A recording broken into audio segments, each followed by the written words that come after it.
something completely different. In your heart, you know he's right. I have interviewed 361 people in my life. About 260 of them were radio hosts. Everybody from Charlemagne the God to Anthony from Opie and Anthony. I don't need to prove my resume, but I've interviewed a lot of people. Phil Hendry, whatever. Bob from Bob and Tom. And I like interviewing comedians, but it's like seeing how the sausage is made. Like growing up, I loved Ron and Fez, and I loved Opie and Anthony. I loved hearing comedians. And I was like, oh, I bet they're fun to be around. But then working on Rover's Morning Glory and then working for Mike Calta, you learn that they're all troubled, clout-chasing human beings. You learn that they're all really sad people. Now, I'm not throwing stones from a glass house because I know radio is really not that different. But the thing about radio is you can have multiple jobs. You can have a producer on a show. You can have a phone screener. You can have different jobs on a show. So it's not singling out one person, if that makes sense. Like with comedians, you can only go to one comedy club at one time. So they're always competing with everybody else. Like you can listen to, let's say, I have a lot of people go, oh, during Mike Calta's 20-minute commercial breaks or Rover's long commercial breaks, I listen to you, and sometimes I don't go back. You can listen to multiple podcasts and radio shows in the morning or whatever time you're listening. But you can only go to one comedy club at a time. So a lot of these guys get threatened. So I used to interview comedians in the Tampa Bay area, and it made me known around here. And it was cool. This was about 9 years ago. And some of them, like Camp Bertrand, were like, oh, yeah, dude, when we make it in life, blah, blah, blah, we're going to be like smoking a cigar on a balcony. And then they end up blowing up, and then you don't hear from them again. It's the Bert Kreischer disease. So I retired from interviewing comedians. I had Nick DiPaolo on, Jim Florentine, Jim Norton. I don't need to go through everybody I've interviewed because I don't want to sound like I'm bragging. It's boring. A lot of times when radio shows or podcasts get into wars with people, they start bragging about their resume. It doesn't matter. I know that I have 450,000 listens and that I have 25,000 monthly listeners. I'm being honest. It's not as big as other shows, but it's still respectable. So I get a message on Instagram, and I'm like, oh, there's this guy, Demetrius Fields. He's pretty famous. I've never heard of him, but he has 350,000 followers on Instagram, and he's got like 3 million followers on TikTok and like 1 billion views or likes or whatever. And I'm like, all right. So he DMs me, and he goes, hey, this comedian who I'm probably not friends with anymore, but I haven't seen him in 10 years, comedian Jared Waters told me about you and said that I should have you interview me or whatever. I'm going to be in town. And I go, okay. I don't like DMing. I'm not a 24-year-old. I like texting. So I go, hey, man, here's my number. Text me. And this is at like 9 o'clock at night. And he texts me, hey, this is Demetrius. And I'm like about to get laid with my girl. And I'm like, which was Tuesday. And I'm like, yeah, I'm going to bed. I'll talk to you tomorrow. So I forget to text him on Wednesday. You know, it just kind of slipped my mind. So then I'm like, oh, yeah, Demetrius is in town. Let me text him. So I'm like, hey, bro, are you good for today at 4 p.m. or are you good on Thursday at 4 p.m. for an interview? And he's like, yeah, let's do it. So I have 2 places that I record Happy Hour at. Topher Morrison's beautiful Personify Studios and at the Chill Room of Pinellas Park. And I don't film this show because it's audio only. I barely post pictures of myself online. And ever since I quit putting up videos, my listens have exploded on all the platforms. My social media presence, it appears like I have no listeners, but I know in my heart that I have listeners, so I don't need to prove anything. Like if you were to look at Demetrius Fields' Instagram and TikTok, you would think he's the biggest deal ever. And then you look at mine and you think I'm talking to a void. I mean, but we all are talking into a void because we'll be dead someday. So Demetrius goes, how does this work? Is this going to be a Zoom call? Blah, blah, blah. And I said, my show has a hotline number and I will call you. And this is after I've already talked to my manager/agent. And I rent out the room from him, this really nice studios I record in. They're on my social media. And he goes, I have a Zoom call at 4, but I will record it in another place because I want to have you get this interview going. So first of all, I'm already having my manager agent bend backwards to have me use this room to record the podcast.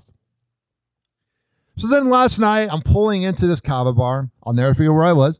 And I could immediately tell that this little douchebag, this little broccoli-haired hack of a comedian, and now you're going to go, well, Ryan, you were going to interview a comedian and now you're attacking him? Listen, I have 2 versions of my show. The buttoned-up professional, I can do a 2-hour interview like nobody's business. Or I can be a shock jock and rant. I would have given him the button-up interview. I would have rolled out the red carpet for him. So he texts me, hey, is this going to be live anywhere? And I said, it's not live on the radio, but it airs afterwards on 18 platforms. It airs in 7 cities on podcast radio. It's on zradiolive.com. It's on all the podcasting platforms, and I'm heard in all 50 states and like astronomically good numbers. They're not Rogan. But if Demetrius Fields was Rogan material, maybe someday he will be. Knowing my luck, he'll blow up.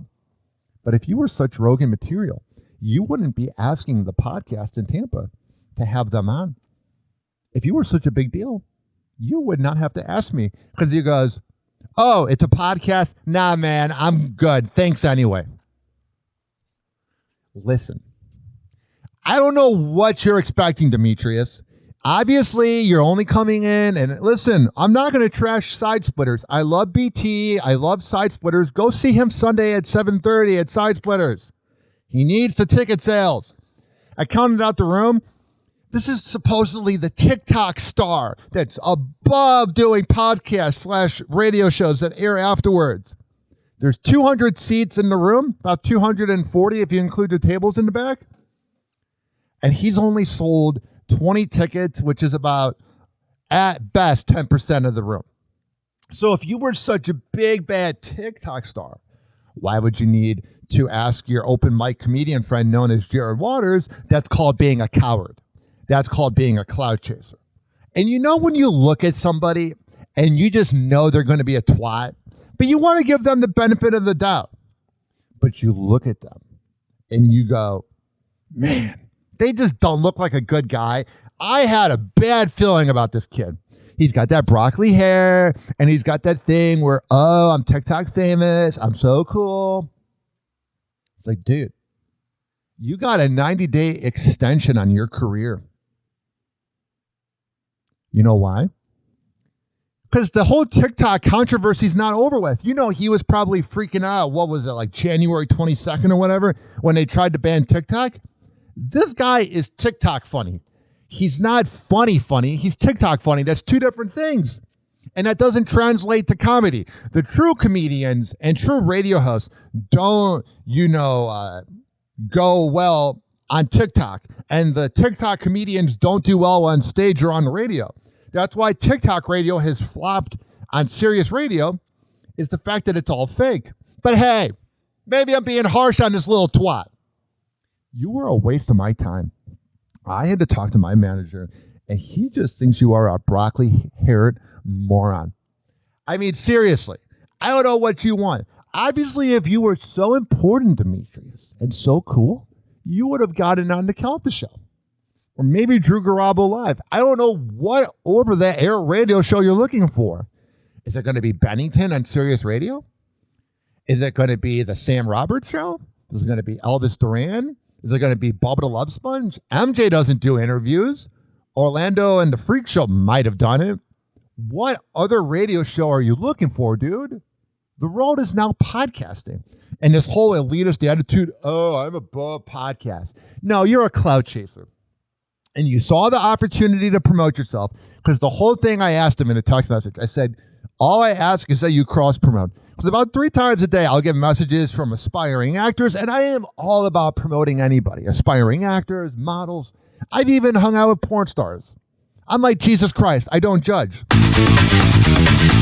But all I ask is that you cross-promote me. And when he said that, he started asking if it's live over the air. And I go, you are in no business to be asking if it's live over the air. No one's courting you. Now, maybe in 6 months that'll change, but at this current moment that I'm recording on Thursday, June 19th at 12:01 p.m., a little bit afternoon, you are in no business to be picking and choosing. You have sold out 10% of that room, and you're going to open mic comedians like Jared Waters, to get you gigs.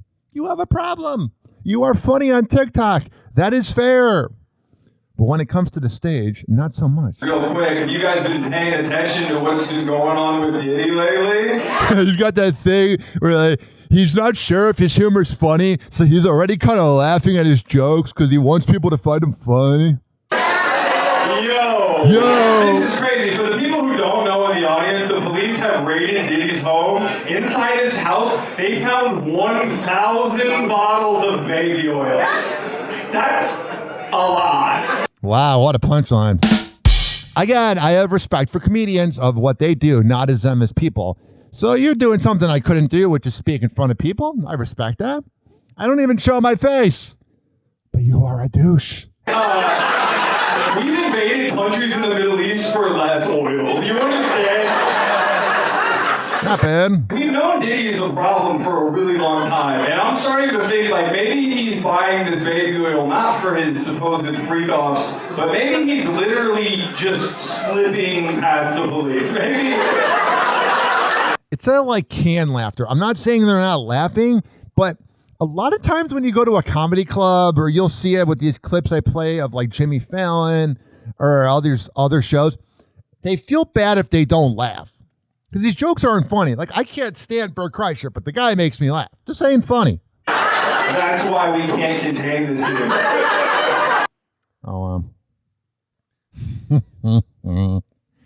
He has a problem with women, too. Because he's probably a selfish lover and doesn't want to give back to them at all in bed. But he's like, dude, I'm TikTok famous. You should go down on me. What the hell's wrong with you, dude? This is why I can't stand comedians. So freaking fake. You're all fake, dude. You all had troubled childhoods. You all went through something growing up, and you want to be accepted.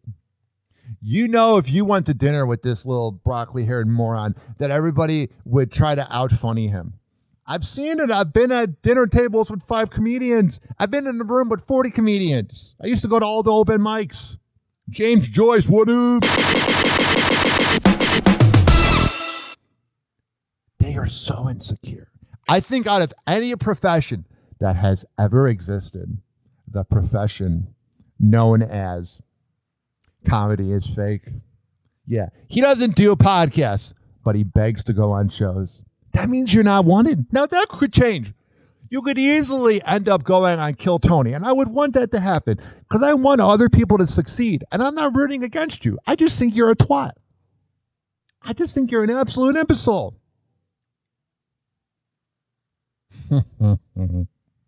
This freaking guy.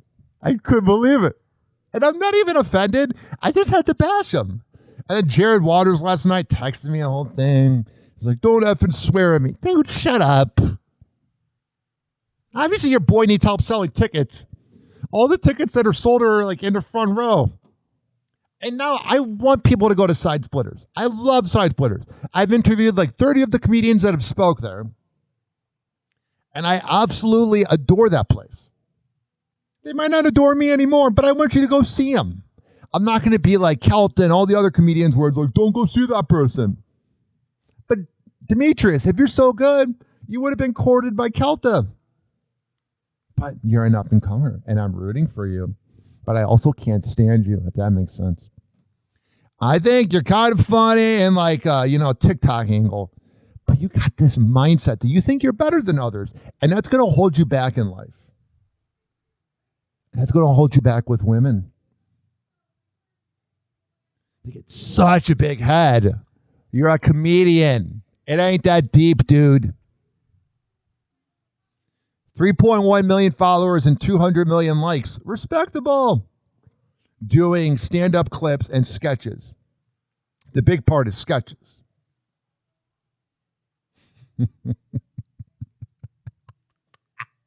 I couldn't believe it. That's the most Gen Z thing ever. Where's your opportunity? Who's looking for you, Demetrius? Again, it's literally either Calta, or Calta in Tampa. And if you do somehow get to go on Calta, that's cool. Everyone that goes on Cowhead Show sells out. But to go, oh, I don't want to go on your show. I don't do podcasts. All right, dude. Have at it. You're probably really picky with women and then cry yourself to sleep at night wondering why you're alone. You probably think you're better than others. There's nothing worse than when you meet someone who's TikTok famous. They just think they're so cool. You are one incident with Trump and China away from losing all your likes. You are one incident from losing everything. And obviously, side splitters thought, oh, all these likes on TikTok is going to lead to ticket sales, when less than 10% of the room is full.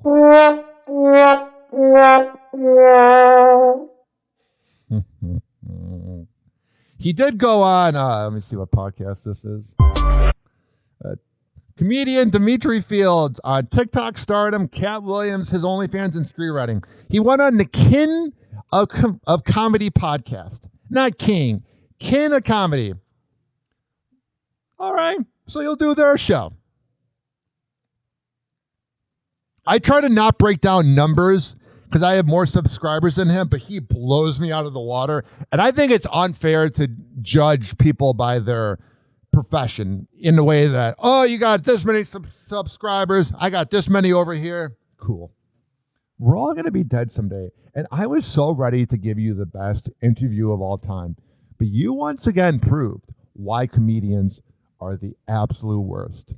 All right, here's the deal. Go see Demetrius Fields, whatever his name is. This Sunday at Side Splitters. He really needs the ticket sales. Happy hour. Happy hour. It's time for Hoppe in the morning. RyanHoppeRadio.com. Happy hour will be right back. You probably had Taco Bell before. Whenever we're going outside, all I smell is poop. In the nuts, and we'll call it a day.